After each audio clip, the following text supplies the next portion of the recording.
There are no pandemic exceptions to the Constitution.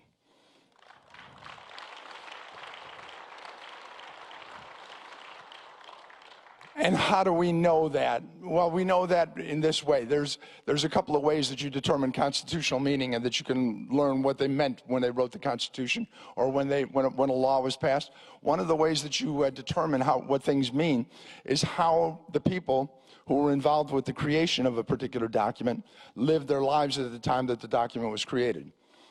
In 1775, there was the beginning of an outbreak. There was a real, true pandemic that went across North America.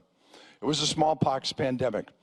It killed 1 out of every 3 people that were infected by smallpox. It lasted until 1791. It went all the way from Canada down to the southwest into the Spanish territories in the southeast. But from 1775 to 1791, what happened? Oh, I don't know. Lexington and Concord started the first military engagements with the British.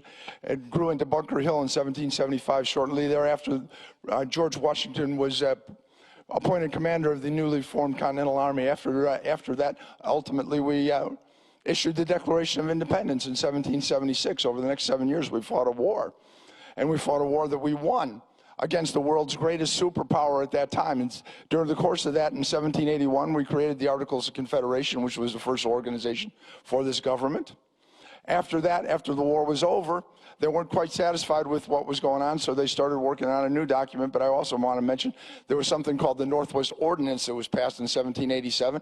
And the Northwest Ordinance, and this is worthwhile remembering, the Northwest Ordinance was for governing the new territories that were acquired by the Revolution that ultimately would become Illinois, Indiana, Wisconsin, Ohio, part of Minnesota and Michigan. You know what they did in that Northwest Ordinance? They banned slavery. They banned slavery in all the new territories.